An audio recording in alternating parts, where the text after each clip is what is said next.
Ready to run. By Kid Salazar. Practice had been brutal today, with her coach pushing the team hard.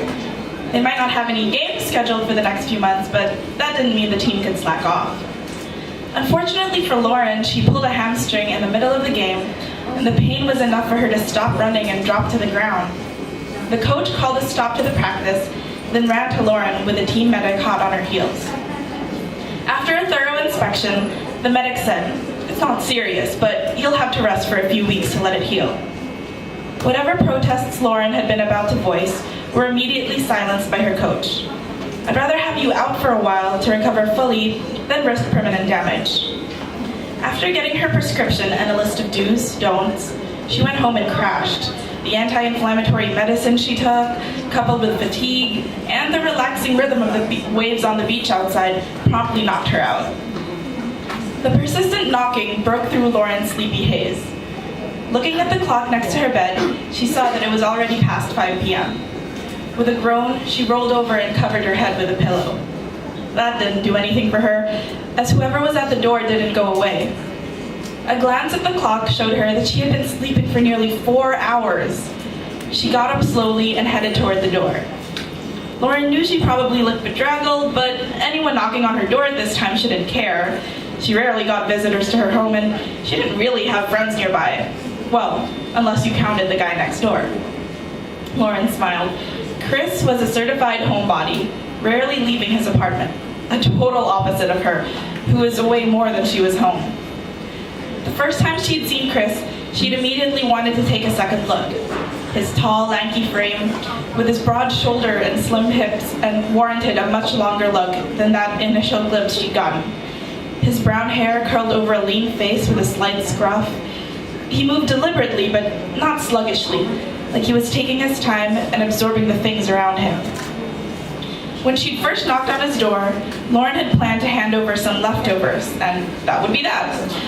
She hadn't realized just how very good-looking the guy next door was. The up-close encounter confirmed her first impression of him physically, and it was impossible not to ogle. She enjoyed their chats, and if she didn't have such an erratic schedule, she'd definitely have asked him out. Lauren wasn't surprised to see Chris when she opened her apartment door. His hand was up, fisted as if in mid-knock. He smiled and leaned against the doorframe. Hey, you're here. Lauren realized this was the first time they'd spoken with their positions reversed, him standing in the hallway and her inside the apartment. His height should have made it seem like he was looming over her, but it didn't. Instead, Lauren felt like he was creating a space of protection around her. Silly. Yeah, I am. That's good. He nodded. His cheeks looked a little flushed, and he looked bashful. Are you alright? I'm alright, thanks. Just tired. Anything wrong? Chris's expression became concerned, and he reached out to touch her shoulder. Tingles ran from where his hand was and down her arm. Okay, this was new. This time, it was her turn to flush. No, I'm good. I was resting. The meth knocked me out for a bit. Unwillingly, that statement was punctuated by a wide yawn. Horrified, Lauren could only stare at Chris. He looked back at her, his eyes unblinking. The last thing Lauren expected him to do was laugh, which he did, and oh my God, were those dimples? That sounds like a pretty interesting story. Are you up for visitors, or should I come back later? Oh my God, was he flirting with her? Her, bedraggled Laurentitas, who'd probably scare her own mother right now. Or was the medicine making her hallucinate? Throwing caution to the winds, she opened the apartment door wider to let him in. Sure. Sorry for the mess, I wasn't expecting company. He stopped halfway into her apartment, giving her a view of his broad back. He turned and then faced her. No more dimples.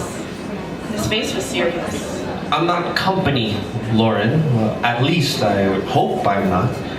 His gaze was intense, and Lauren couldn't help but swallow. She was an in-your-face kind of girl, and she always made the first move, but this silent type guy, whom she probably pegged wrong, was coming on to her. She bet her autographed David Beckham jersey on it. What do you want to be then? He chuckled as he nervously ran his hand through his hair. Lauren was charmed because that seemed more like the Chris she felt she knew. His next words blew her away, though. I think we're friends by now. So let's be more than that. The flush on his face told Lauren that it had taken him no small amount of courage to say it out loud. A slow smile bloomed on her face. How could she resist? She moved closer and touched his arm. I would like that. Ready to run. Like Kid Salazar.